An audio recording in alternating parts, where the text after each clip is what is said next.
Hi students, चलिए आज की इस वीडियो में मैं आपके लिए लेकर आ गया हूँ। आज की इस वीडियो में क्लास 10th का जो राजनीतिक विज्ञान है उसका पहला चैप्टर का क्वेश्चन आंसर का वीडियो संविधान की प्रगति। ठीक है, इसका पूरा क्वेश्चन आंसर अच्छे से इस वीडियो में समझाने वाला हूँ और लास्ट तक वीडियो को देखना, पूरा क्वेश्चन आंसर का वीडियो आपको प्रॉपर मिल जाएगा। और ये क्वेश्चन का आंसर जो मैंने आपको बताया है आप एकदम लिख के आओगे बोर्ड में, पूरे फुल मार्क्स मिलेंगे, पूरा अच्छे से प्रॉपर एकदम पॉइंट वाइज आंसर है। ठीक है, चलिए वीडियो को लास्ट तक देखना, बिना कुछ बात किए लाइक शेयर क्या करना है सब लास्ट में बात करेंगे। पहले क्वेश्चन आंसर बताता हूँ आपको मैं।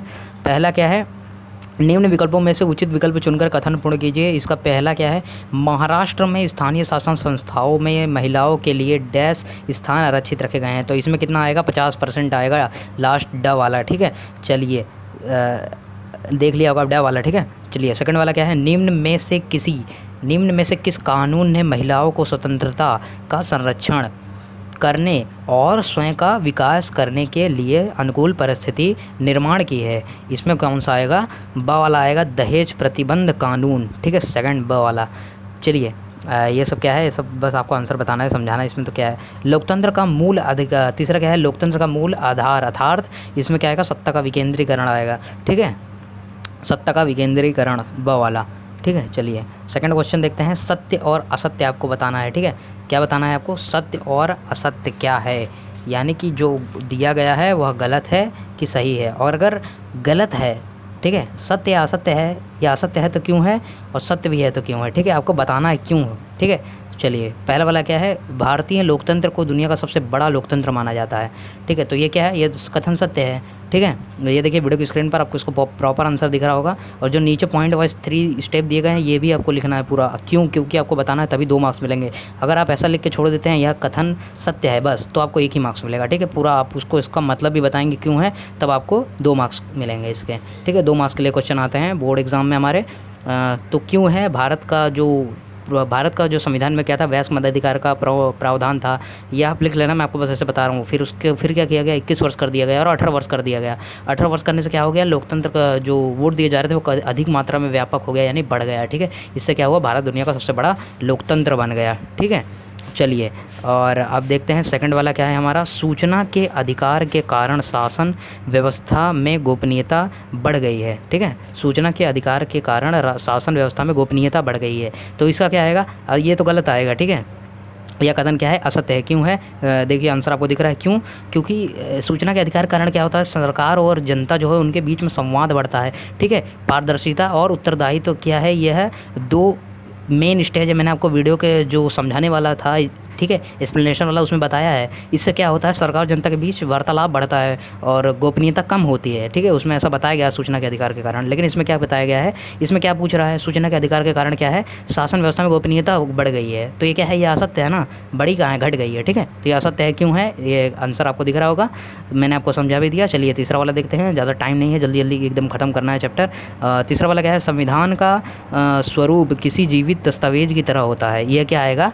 एकदम सही आएगा, कथन सत्य है। क्योंकि जो संविधान का स्वरूप होता है वह देखिए अभी इतिहास है, लेकिन यही अगर कोई भविष्य में पढ़ेगा आज से 200 साल पहले, तो क्या है, ये भी एक जीवित दस्तावेज की तरह है ना। ये मतलब उन्हें पता चलेगा कि हाँ पहले ऐसा होता था, कि ये इस प्रकार का संविधान था, ये करना चाहिए, ये नहीं करना चाहिए था उस समय। ठीक है, चलिए ठीक है, तो आपको समझ में होगा कि संविधान का स्वरूप जीवित दस्तावेज की तरह क्यों होता है। ठीक है, चलिए अब हमारा तीसरा जो क्वेश्चन है वो देखते हैं। टिप्पणी लिखी है, टिप्पणी लिखी है में का पहला क्या है, अल्पसंख्यक संबंधी प्रावधान। ठीक है, अल्पसंख्यक संबंधी कौन से प्रावधान बनाए गए हैं आपको यह बताना है बस। ठीक है, ये देखिए वीडियो की स्क्रीन पर आपको इसके 4 पॉइंट दिख रहे होंगे, चारों लिखोगे तब 2 मार्क्स मिलेगा आपको। ठीक है, 4 पॉइंट के लिए कम से कम 2 पॉइंट, 1 मार्क्स के लिए 2 पॉइंट, 2 मार्क्स के लिए 4 पॉइंट लिखने होते हैं। चारों पॉइंट मैंने आपको बताए हैं। ठीक है, अच्छे से देख लो इसको।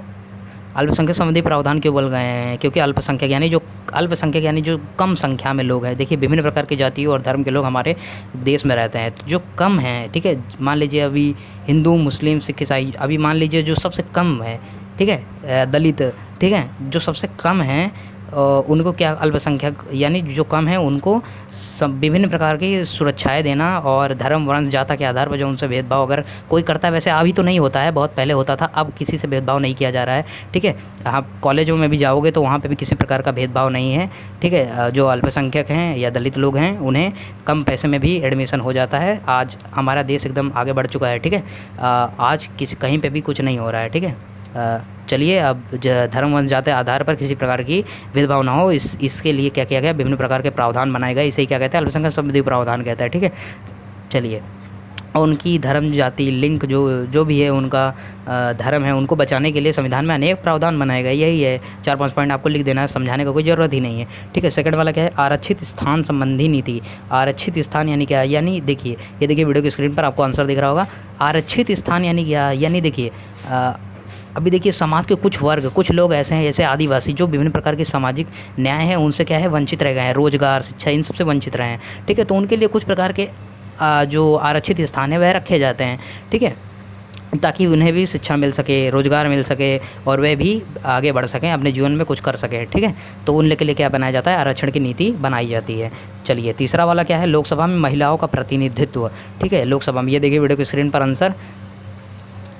ठीक है, लोकतंत्र में महिलाओं का प्रतिनिधित्व यानी क्या, स्त्री पुरुष समानता जो है उसके लिए यह नीति बनाई गई थी। ठीक है, और इसके लिए क्या किया गया था, 1952 में पहली लोकसभा में कितनी 22 महिलाएं चुनकर आई थी। यह संख्या बढ़ते बढ़ते कितना हो गया, 2014 में 66% 66 हो गया। ठीक है, 66 हो गया।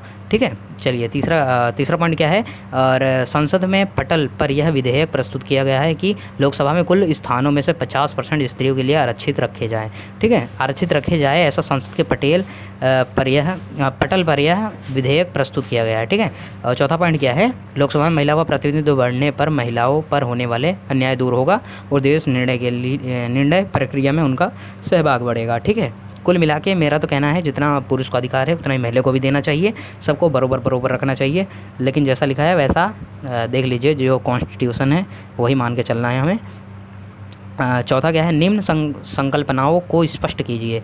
पहला क्या है, अधिकाराधिष्ठित दृष्टिकोण। ठीक है, यह देखिए इसका आंसर, ये क्या है, मतलब देखिए अब सन 2000 था, भारत जब स्वतंत्र हुआ उसके बाद नागरिकों के लिए जो भी सुधार किए गए, या मान लीजिए सुधार यानी क्या, देखिए पुल बनाया जा रहा है, कुछ किया जा रहा है नागरिकों के लिए ना, और नदी का पानी साफ़ करवाया जाए, मान लीजिए कचरा के लिए गाड़ी भेजी जा रही है, तो ये सब अगर जो सुविधाएं की गई स्वतंत्रता के बाद, कब 1947 के बाद से लेकर 2000 तक, तो उसमें नागरिकों को ध्यान दीजिए 1947 से 2000 तक, तो वहाँ नागरिकों को क्या देखा गया, स्वार्थी, जैसे वो हम स्वार्थी हैं और हमारे ऊपर कोई उपकार कर रहा है। ठीक है, इस नज़र से देखा गया। लेकिन अब सन 2000 से जो सुधार हो रहे हैं वह कैसे हो रहे हैं कि हमारे ये अधिकार हैं। ठीक है, यानी जो ये सुधार हो रहे हैं, हर जगह पुल बन रहे हैं, कुछ हो रहे हैं, तो ये हमारे अधिकार हैं, यह सोचकर किया जा रहा है। इसे क्या कहते हैं, अधिकाराधिष्ठित दृष्टिकोण कहते हैं। ठीक है, चलिए सेकंड वाला क्या है, सूचना का अधिकार।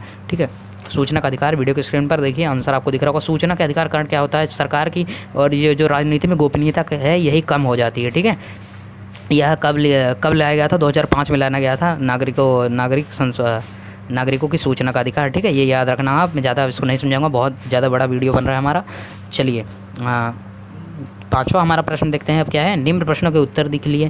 ठीक है, पहला क्या है, मतदाता की आयु सीमा 21 वर्ष से घटाकर 18 वर्ष करने पर क्या परिणाम हुआ। ठीक है, जो मतदाताओं की वोट करने, मतदाता यानी कि जो वोट देने जाता है, और आयु सीमा यानी उनकी जो उम्र थी, मतलब 21 साल के वोट पर दे सकते हैं, यह हटाकर 18 वर्ष कर दिया गया कि 18 वर्ष वाले भी दे सकते हैं। तो इससे भारत का जो क्या प्रभाव पड़ा, क्या परिणाम हुआ हमारे भारत के लोकतंत्र पर। तो इससे क्या हुआ, भारत का जो लोकतंत्र था, वीडियो के स्क्रीन पर आंसर दिख ही रहा होगा आपको, यह क्या हुआ, अधिक व्यापक हो गया। ठीक है, और युवा वर्ग को राजनीतिक अधिकार जल्दी प्राप्त हुआ, ये सब है। ठीक है, तीसरा चौथा ये देखिए सब है, लिख लीजिए आप जल्दी से। सेकंड वाला देखता हूँ मैं, जल्दी से आपको आंसर बता रहा हूँ। सामाजिक न्याय को पुनर्स्थापित करने का क्या, सामाजिक न्याय को पुनः स्थापित करने का क्या अर्थ क्या है, यह देखिए वीडियो की स्क्रीन पर। देखिए, जिन सामाजिक विषयों और विचारों के कारण जो व्यक्तियों पर या जनसमूहों पर अन्याय हो रहा है, उन विचारों को क्या करना, नष्ट हो सके, इसीलिए सामाजिक न्याय को स्थापित करने से यही क्या है, इसका अर्थ है। व्यक्ति को समान रूप से उसका अधिकार मिले, धर्म वंश जाति लिंग जन्म स्थान और जो उसकी संपत्ति है, इसके आधार पर श्रेष्ठता या कनिष्ठता का भेदभाव न किया जाए। ठीक है, सभी को विकास का समान अवसर दिया जाए, यही क्या है, सामाजिक न्याय को पुनः स्थापित करने का अर्थ है। ठीक है, चलिए तीसरा वाला बताता हूँ आपको जल्दी से। न्यायालय द्वारा दिए गए न्यायालय द्वारा दिए गए कौन से निर्णयों द्वारा महिलाओं को सम्मान और प्रतिष्ठा की रक्षा हुई। महिलाओं का जो सम्मान है, न्यायालय यानी कि देखिए न्यायालय जो है, ठीक है, वहाँ पर जो महिलाओं के सम्मान और प्रतिष्ठा के लिए कौन से निर्णय लिए गए न्यायालय द्वारा। तो ये देखिए वीडियो की स्क्रीन पर आपको इसका आंसर दिख रहा है। कौन कौन से जो उनके संपत्ति है, उनके पिता उसकी संपत्ति, उसमें से जितना हक लड़के का होता है उतना ही अब उनकी लड़की का भी होने लगा है, ठीक है। और जो उनके ऊपर विभिन्न प्रकार के ससुराल वालों, ऐसा मतलब मान लीजिए उनके द्वारा जो अन्याय किए जाते हैं वो सब बंद हो जाए, ठीक है। ऐसा ऐसा विभिन्न प्रकार के क्या लिए गए, दहेज प्रतिबंध कानून लाया गया। इससे क्या हुआ, उनके ऊपर जो अन्याय होता था वह रुक गया, ठीक है। और इसका आंसर देखिए वीडियो के स्क्रीन पर आपको दिख ही रहा होगा पहले से मैंने, हाँ। तो चलिए, जो चैप्टर 1 में जितने क्वेश्चन भी थे मैंने आपको सबको एक्सप्लेन करके अच्छे से और आपको पूरा बता दिया है। अगर वीडियो अच्छी लगी हो तो एक बार एक रिक्वेस्ट है, लाइक कर देना और शेयर जरूर करना। वीडियो पर व्यूज़ आते हैं तो मोटिवेशन मिलता है।